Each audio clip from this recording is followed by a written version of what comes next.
The economic situation of the Soviet Union and the policy of the party. Report to the active of the Leningrad Party Organization on the work of the Plenum of the CPSUB. Speech by Joseph Stalin. Comrades, permit me to begin my report. There were 4 items on the agenda of the April plenum of the Central Committee of our party. The first item was the economic situation of our country and the economic policy of our party. The second item was the reorganization of our grain procurement agencies with a view to making them simpler and cheaper. The third item was the plan of work of the Political Bureau of our Central Committee and of the plenum of the Central Committee for 1926, from the viewpoint of working out the principal key questions of our economic construction.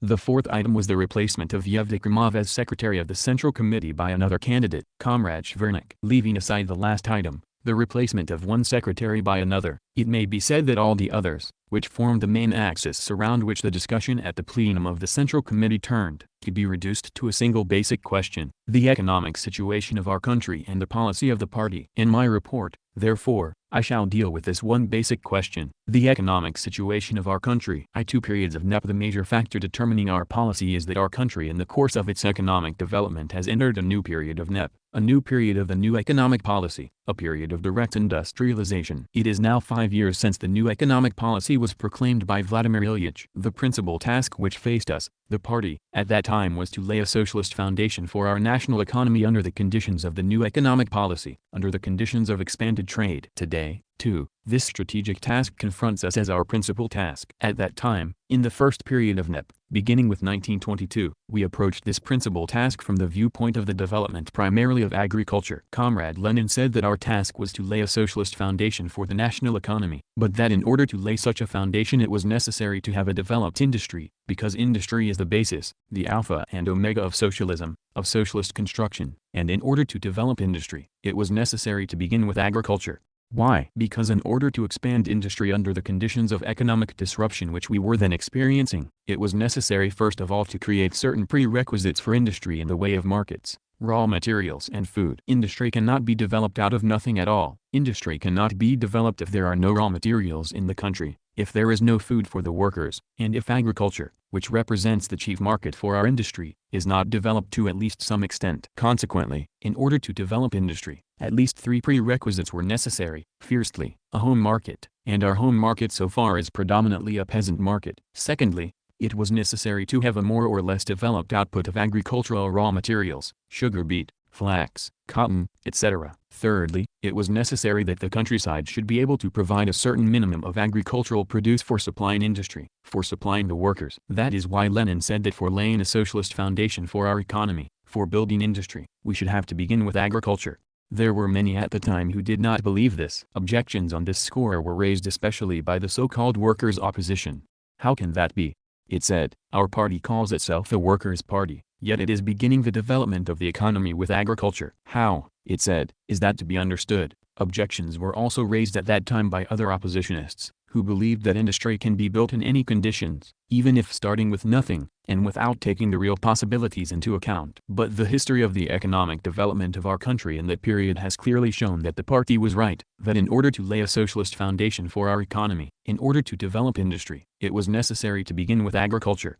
That was the first period of the new economic policy. Now we have entered the second period of NEP. The most important and most characteristic feature of our economy today is that the center of gravity has shifted to industry. Whereas at that time, in the first period of the new economic policy, we had to begin with agriculture, because on it depended the development of the whole national economy. Now, in order to continue laying the socialist foundation of our economy, in order to promote our economy as a whole, it is on industry that we must focus attention. Agriculture itself can now make no progress if it is not promptly supplied with agricultural machines, tractors, manufactured goods, etc. Consequently, whereas at that time, in the first period of the new economic policy, the development of the national economy as a whole depended on agriculture, now it depends, and has already depended, on the direct expansion of industry. To the course towards industrialization, that is the essence and basic significance of the slogan, of the course towards industrializing the country, which was proclaimed at the 14th Party Congress, and which is now being put into effect. It was this basic slogan that the plenum of the Central Committee in April of this year took as the starting point of its work. Consequently, the immediate and fundamental task now is to hasten the tempo of development of our industry, to promote our industry to the utmost by utilizing the resources at our disposal,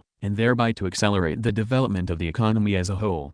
This task has become particularly urgent just now, at the present juncture, among other reasons because a certain discrepancy has arisen, owing to the way our economy has developed, between the demand for manufactured goods in town and country and the supply of those goods by industry, because the demand for industrial products is growing faster than industry itself, because the goods shortage we are now experiencing, with all its attendant consequences, is a reflection and outcome of this discrepancy. It scarcely needs proof that the swift development of our industry is the surest way to eliminate this discrepancy and to put an end to the goods shortage. Some comrades think that industrialization implies the development of any kind of industry. There are even some queer fellows who believe that Ivan the Terrible was an industrialist, because in his day he created certain embryonic industries. If we follow this line of argument, then Peter the Great should be styled the first industrialist. That, of course, is untrue. Not every kind of industrial development is industrialization. The center of industrialization, the basis for it, is the development of heavy industry, fuel, metal, etc. The development, in the last analysis, of the production of the means of production, the development of our own machine-building industry. Industrialization has the task not only of increasing the share of manufacturing industry in our national economy as a whole, it has also the task, within this development, of ensuring economic independence for our country, surrounded as it is by capitalist states, of safeguarding it from being converted into an appendage of world capitalism. Encircled as it is by capitalism, the land of the dictatorship of the proletariat cannot remain economically independent if it does not itself produce instruments and means of production in its own country, if it remains stuck at a level of development where it has to keep its national economy tethered to the capitalistically developed countries, which produce and export instruments and means of production. To get stuck at that level would be to put ourselves in subjection to world capital. Take India. India, as everyone knows, is a colony. Has India an industry? It undoubtedly has. Is it developing? Yes, it is. But the kind of industry developing there is not one which produces instruments and means of production. India imports its instruments of production from Britain. Because of this, although, of course, not only because of this, India's industry is completely subordinated to British industry. That is a specific method of imperialism, to develop industry in the colonies in such a way as to keep it tethered to the metropolitan country, to imperialism. But it follows from this that the industrialization of our country cannot consist merely in the development of any kind of industry, of light industry, say, although light industry and its development are absolutely essential for us. It follows from this that industrialization is to be understood above all as the development of heavy industry in our country, and especially of our own machine-building industry, which is the principal nerve of industry in general. Without this, there can be no question of ensuring the economic independence of our country. 3 questions of socialist accumulation. But, comrades, in order that industrialization may go forward, our old factory equipment must be renovated and new factories built. The distinguishing feature of the present period of development of our industry is that the mills and factories bequeathed to us by the capitalists of the Tsarist period are already being operated to capacity, to the full, and in order to make further progress now the technical equipment must be improved, the old factories must be re-equipped and new ones built. Unless this is done, it will be impossible now to go forward. But, comrades, in order to renovate our industry on the basis of new technical equipment, we need considerable, very considerable, amounts of capital. And we are very short of capital, as you all know. This year we shall be able to assign something over 800 millions for the fundamental cause of capital investment in industry. That,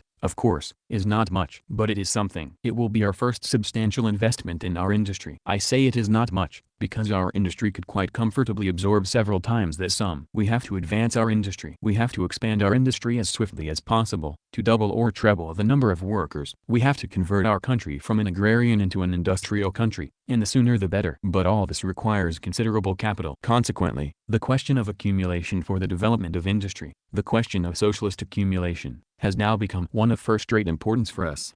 Are we in a position, left to our own devices, without foreign loans, on the basis of the internal resources of our country, to ensure for our industry such accumulation and such reserves as are essential for pursuing the course towards industrialization, for the victory of socialist construction in our country? That is a serious question, to which special attention should be devoted. Various methods of industrialization are known to history. Britain was industrialized owing to the fact that it plundered colonies for decades and centuries, gathered surplus capital there, which it invested in its own industry, and thus accelerated its own industrialization. That is one method of industrialization. Germany hastened its industrialization as a result of its victorious war with France in the 70s of the last century, when it levied an indemnity of 5,000 million francs on the French and poured these funds into its own industry. That is a second method of industrialization. Both these methods are barred to us, for we are a land of Soviets, for colonial plunder, and armed conquest with the aim of plunder, are incompatible with the nature of the Soviet power. Russia, The old Russia leased out concessions and received loans on enslaving terms, endeavoring in this way gradually to get onto the road to industrialization. That is a third method. But it was the road to bondage, or semi-bondage, to the conversion of Russia into a semi-colony. That road, too, is barred to us, for we did not wage civil war for 3 years and repel interventionists of every type only in order, after victory over the interventionists, to enter voluntarily into bondage to the imperialists. There remains a fourth road to industrialization. That is to find funds for industry out of our own savings, the way of socialist accumulation, to which Comrade Lenin repeatedly drew attention as the only way of industrializing our country. Well, then, is the industrialization of our country possible on the basis of socialist accumulation? Have we the sources for such accumulation, sufficient to ensure industrialization? Yes, it is possible. Yes, we do have the sources. I might refer to such a fact as the expropriation of the landlords and capitalists in our country as a result of the October Revolution, the abolition of private ownership of the land, mills, factories, etc., and their conversion into public property. It scarcely needs proof that this fact represents a fairly substantial source of accumulation. I might refer, further, to such a fact as the annulment of the Tsarist debts, which removed a burden of thousands of millions of rubles of indebtedness from our national economy. It should not be forgotten that if these debts had remained, we should have had to pay annually several hundreds of millions in interest alone, to the detriment of our industry and our entire national economy. There is no question that this circumstance has greatly facilitated the matter of accumulation. I might point to our nationalized industry, which has been restored and is developing, and which yields a certain amount of profit necessary for the further development of industry. That is also a source of accumulation. I might point to our nationalized foreign trade, which yields a certain amount of profit and which, consequently, also represents a certain source of accumulation. One might also refer to our more or less organized state-home trade, which likewise yields some profit and hence also represents a certain source of accumulation. One might point to such a lever for accumulation as our nationalized banking system, which yields some profit and within the measure of its capacity supplies funds for our industry. Lastly, we have such a weapon as the state power, which is in control of the state budget and which sets aside a certain sum of money for the further development of our economy in general, and of our industry in particular. Those, in the main, are our chief sources of internal accumulation. They are of interest because they provide us with the possibility of creating those necessary reserves without which the industrialization of our country is impossible. But possibility, comrades, is not yet actuality. As a result of incompetent management, a pretty wide gap may develop between the possibility of accumulation and actual accumulation. We cannot, therefore, rest content with possibilities alone. We must convert the possibility of socialist accumulation into actual accumulation, if we are really thinking of creating the necessary reserves for our industry. The question therefore arises, how are we to conduct the business of accumulation so that our industry will feel its benefits? What key points of our economic life must we concentrate on first of all in order that the possibility of accumulation may be converted into actual socialist accumulation? There exists a number of channels of accumulation, and the chief of them, at least, should be mentioned. Firstly, it is necessary that the surpluses from accumulation in the country should not be dissipated, but should be gathered together in our credit institutions, cooperative and state, and also by means of domestic loans, in order that they may be utilized primarily for the needs of industry. Naturally, the depositor should be paid a certain rate of interest. It cannot be said that in this field matters have been at all satisfactory. But the problem of improving our credit network, of enhancing the prestige of our credit institutions in the eyes of the public, and of floating internal loans is certainly one of the immediate problems confronting us, and we must solve it at all costs. Secondly, we must carefully plug up all those channels and orifices through which part of the surpluses from accumulation in the country flow into the pockets of private capitalists to the detriment of socialist accumulation. This makes it necessary to pursue a policy in regard to prices which will not create a gulf between wholesale and retail prices. All measures must be taken to reduce retail prices of manufactured goods and agricultural produce, so as to stop, or at least to reduce to a minimum, the seepage of surpluses from accumulation into the pocket of the private capitalist. That is one of the cardinal questions of our economic policy. It is a source of serious danger both to the work of our accumulation and to the chauvinants. Thirdly, within industry itself and every one of its branches, certain reserves must be set aside for the amortization of enterprises and for their expansion and further development. That is a matter which is absolutely necessary and essential, and we must go ahead with it at all costs. Fourthly, the state must accumulate certain reserves needed to ensure the country against all kinds of contingencies, crop failure, to keep industry supplied, to support agriculture, to promote culture, etc. We cannot live and function nowadays without reserves. Even the peasant, with his small farm, cannot manage nowadays without certain reserves. Still less can the state in a big country manage without reserves. We must above all have a foreign trade reserve. Our exports and imports must be so arranged that a certain reserve, a certain favorable balance of trade, remains in the hands of the state. That is absolutely necessary not only to ensure ourselves against surprises in the foreign markets, but also as a means of supporting our trivnitz, which so far is stable, but which may begin to fluctuate if we do not secure a favorable balance of trade. The task is to increase our exports and to adapt our imports to our export possibilities. We cannot say, as used to be said in the old days, we shall export even if we go short of food ourselves. We cannot say that, because our workers and peasants want a human standard of eating, and we fully support them in that. We could, nevertheless, without detriment to home consumption, adopt every measure so as to increase our exports, and so that a certain reserve of foreign currency remains in the hands of the state. If, in 1923, we were able to abandon the Soviet paper money for a firm currency, one of the reasons was that we then had a certain reserve of foreign currency, thanks to a favorable balance of trade. If we want to keep our trivnitz firm, we must continue to manage our foreign trade in such a way as to leave us with a foreign currency reserve as one of the bases for our trivnitz. Further, we need certain reserves in the sphere of home trade. What I have chiefly in mind is the accumulation of grain reserves in the hands of the state so as to enable it to intervene in the grain market and combat the kulaks and other grain speculators who are inordinately forcing up prices of agricultural produce. That is essential if only to avert the danger of the cost of living being artificially forced up in the industrial centers and the wages of the workers being undermined. Lastly, we need a taxation policy which will shift the burden of taxation onto the shoulders of the well-to-do strata, and at the same time create a certain reserve at the disposal of the state in the sphere of the state budget. The course of execution of our 4,000 million ruble state budget indicates that our revenue may exceed our expenditure by about 100 million rubles or more. To some comrades this figure seems enormous, but these comrades, apparently, have poor eyesight. Otherwise they would have observed that for a country like ours a reserve of 100 million rubles is a drop in the ocean. There are some who think that we do not need this reserve at all. But what if there should be a crop failure or some other calamity in our country this year? What funds are we to have recourse to? Nobody, surely, is going to give us help for nothing. Consequently, we must have something laid by of our own. And if nothing untoward happens this year, we shall use this reserve for the national economy, for industry in the first place. Rest assured, these reserves will not be wasted. Such in the main, comrades, are the key points of our economic life which we must concentrate on first of all in order that the possibility of internal accumulation for the industrialization of our country may be converted into actual socialist accumulation.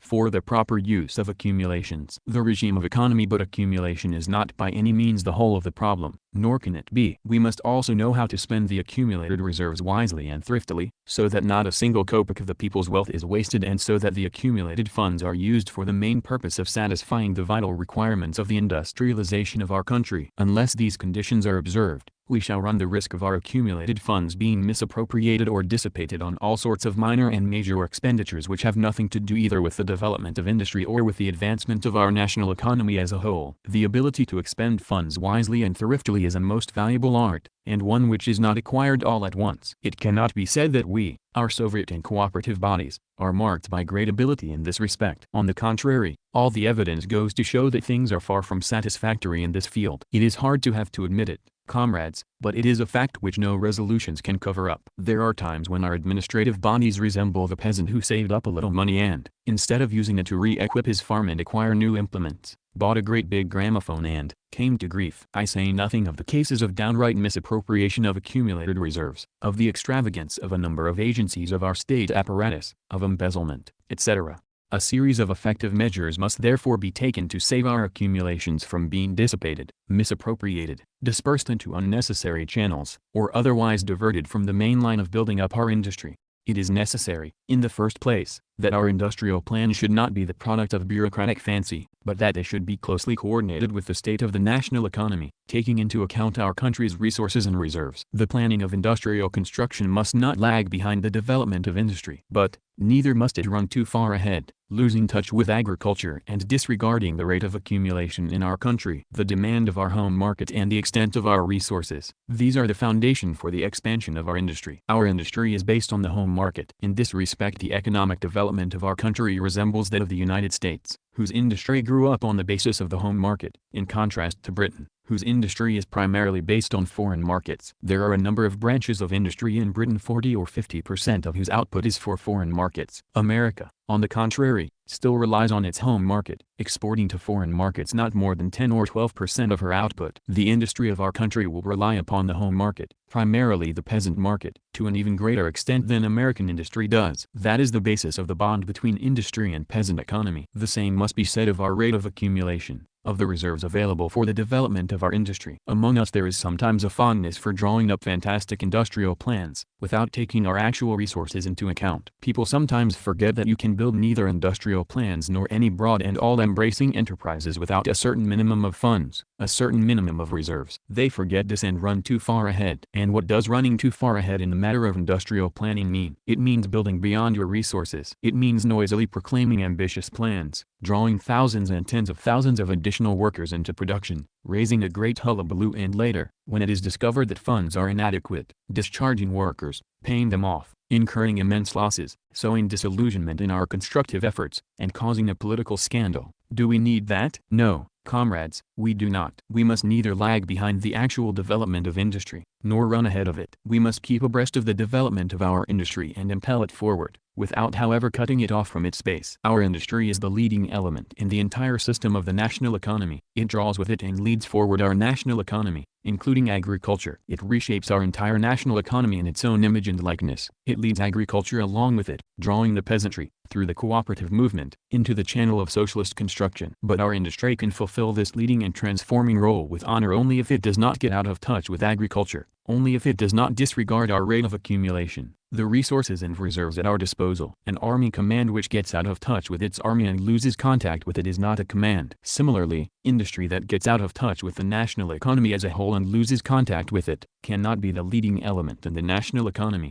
That is why correct and intelligent industrial planning is an indispensable condition for the expedient use of accumulations. It is necessary, in the second place, to reduce and simplify our state and cooperative apparatus, our budget-maintained and self-maintained institutions, from top to bottom, to put them on sounder lines and make them cheaper. The inflated establishments and unparalleled extravagance of our administrative agencies have become a byword. It was not without reason that Lenin asserted scores and hundreds of times that the unwieldiness and costliness of our state apparatus were too great a burden on the workers and peasants, and that it had to be reduced and made cheaper at all costs and by every available means. It is high time to set about this in earnest, in a Bolshevik way, and to introduce a regime of the strictest economy. Applause. It is high time to set about this, if we do not want to go on allowing our accumulations to be dissipated, to the detriment of industry. Here is a vivid example. It is said that our grain exports are unprofitable, do not pay. And why are they unprofitable? Because our procurement agencies spend more on procuring grain than they should. It has been established by all our planning bodies that the procurement of 1 pud of grain should cost not more than 8 kopecks. But it turns out that instead of 8 kopecks, they have been spending 13 kopecks per pud, in excess of 5 kopecks. And how has this happened? It has happened because every more or less independent procurement agent,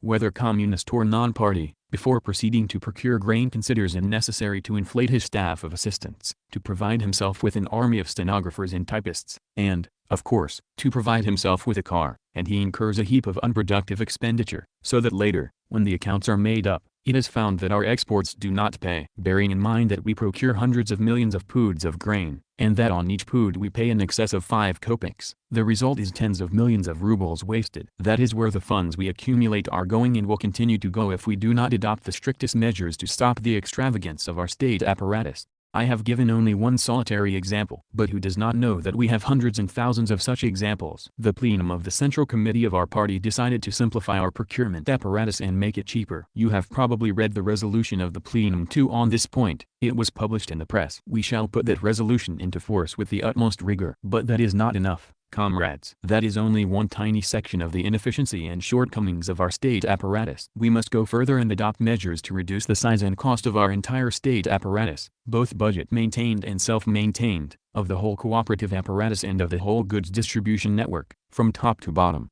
It is necessary, in the third place, for us to wage a determined struggle against every species of extravagance in our administrative bodies and in everyday life, against that criminal attitude towards the people's wealth and state reserves which has been noticeable among us of late. We see prevailing among us now a regular riot, an orgy, of all kinds of fetes, celebration meetings, jubilees, unveilings of monuments and the like. Scores and hundreds of thousands of rubles are squandered on these affairs.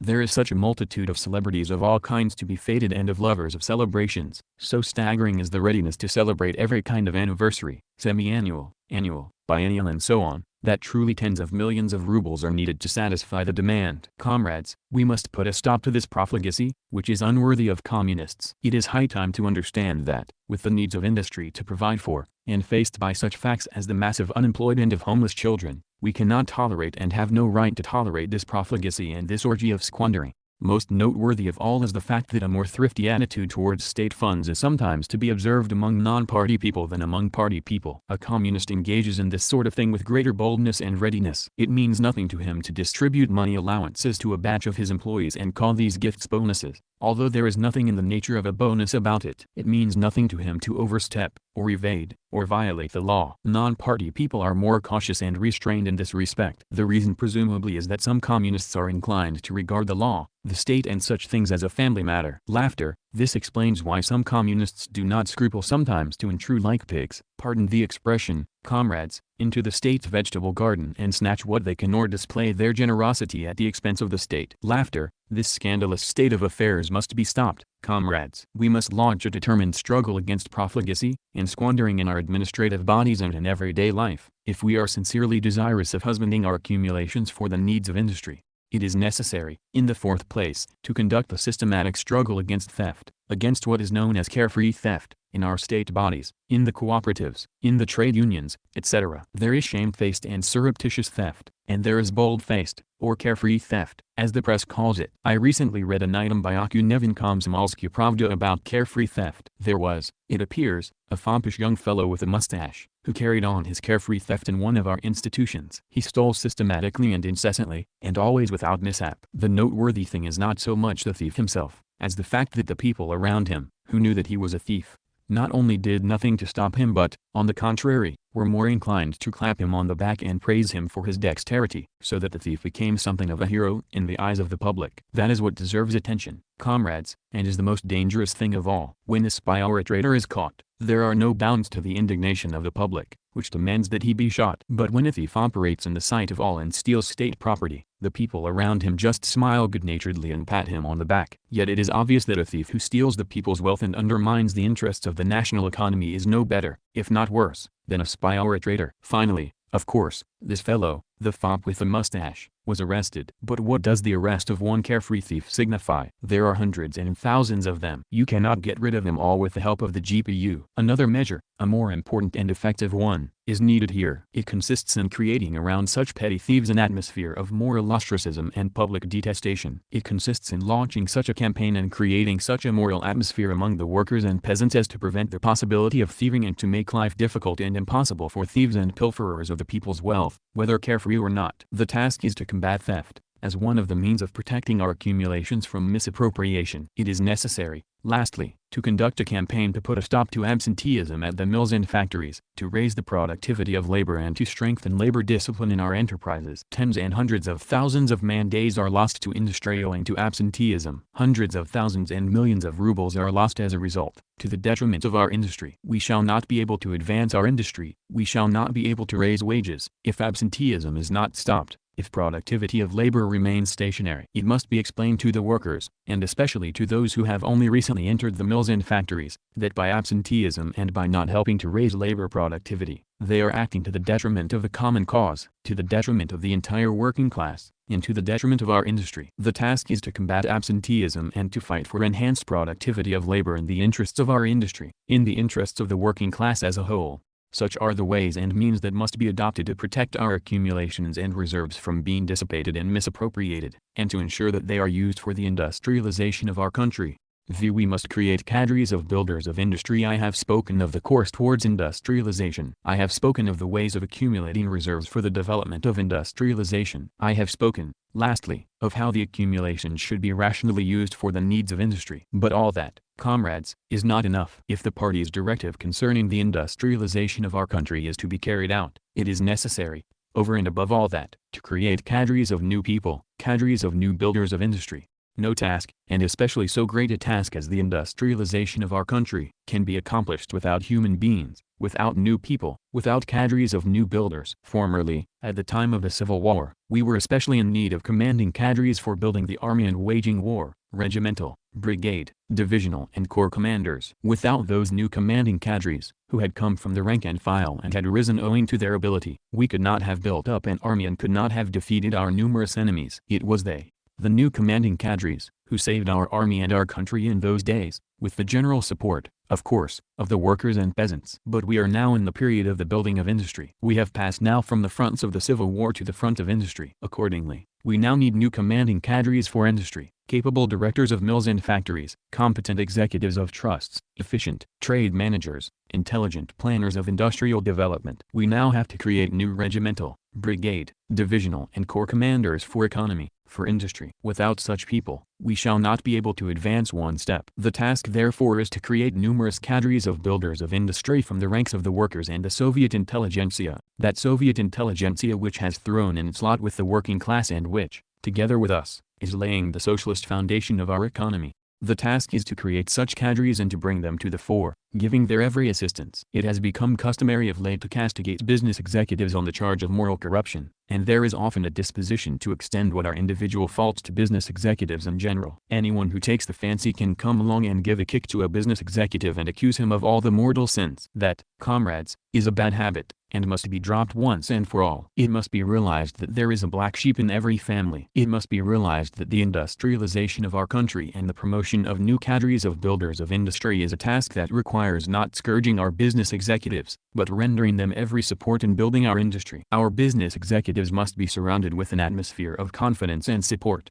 They must be assisted in the work of molding new people, builders of industry, and the post of builder of industry must be made a post of honor in socialist construction. Those are the lines along which our party organizations must now work. We must raise the activity of the working class. Such are the immediate tasks confronting us in connection with the course towards the industrialization of our country. Can these tasks be accomplished without the direct assistance and support of the working class? No. They cannot. Advancing our industry, raising its productivity, creating new cadres of builders of industry, correctly conducting socialist accumulation, sensibly using accumulations for the needs of industry, establishing a regime of the strictest economy, tightening up the state apparatus, making it operate cheaply and honestly, purging it of the dross and filth which have adhered to it during the period of our work of construction, waging a systematic struggle against stealers and squanderers of state property. All these are tasks which no party can cope with without the direct and systematic support of the vast masses of the working class. Hence the task is to draw the vast masses of non-party workers into all our constructive work. Every worker, every honest peasant must assist the party and the government in putting into effect a regime of economy, in combating the misappropriation and dissipation of state reserves, in getting rid of thieves and swindlers,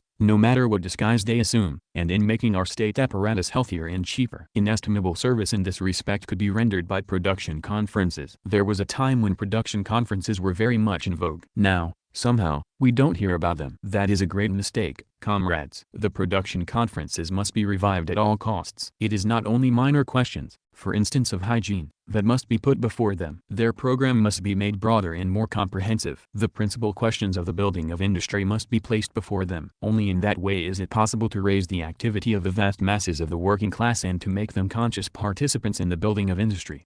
7. We must strengthen the alliance of the workers and peasants. But when speaking about raising the activity of the working class, we must not forget the peasantry. Lenin taught us that the alliance of the working class and peasantry is the basic principle of the dictatorship of the proletariat. That we must not forget. The development of industry, socialist accumulation, the regime of economy, all these are problems that must be solved if we are to gain the upper hand over private capital and put an end to our economic difficulties. But none of these problems could be solved in the absence of Soviet power, in the absence of the dictatorship of the proletariat. And the dictatorship of the proletariat rests upon an alliance of the working class and peasantry. Consequently, all our problems may remain unsolved if we undermine or weaken the alliance of the working class and peasantry. There are people in the party who look upon the laboring mass of the peasantry as a foreign body, as an object of exploitation for industry, as something in the nature of a colony for our industry. These are dangerous people, comrades. For the working class, the peasantry can be neither an object of exploitation nor a colony. Peasant economy is a market for industry, just as industry is a market for peasant economy. But the peasantry is not only our market, it is also an ally of the working class. For that very reason, improvement of peasant economy, mass organization of the peasantry into cooperatives, and the raising of their standard of life, are prerequisites without which no serious development of our industry can be achieved. And, conversely, the development of industry, the production of agricultural machinery and tractors, and a plentiful supply of manufactured goods for the peasants are prerequisites without which there can be no advancement of agriculture. That is one of the most important bases of the alliance of the working class and peasantry. Hence we cannot agree with those comrades who every now and then urge that greater pressure should be exerted on the peasantry in the shape of excessive increases of taxation,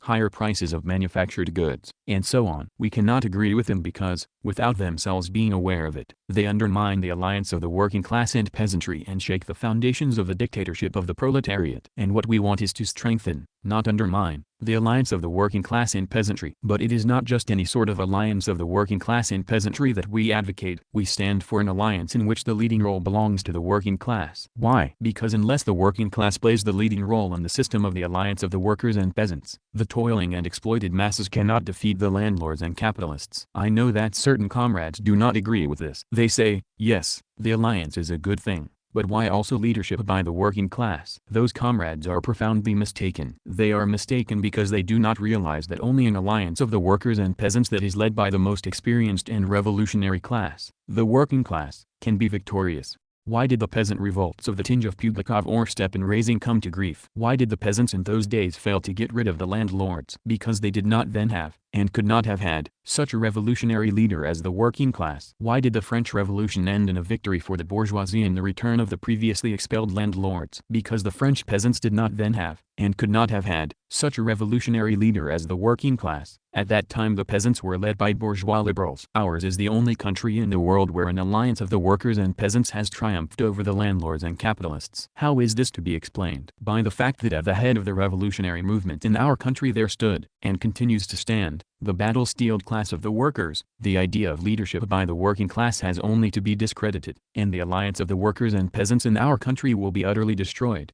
and the capitalists and landlords will return to their old nests.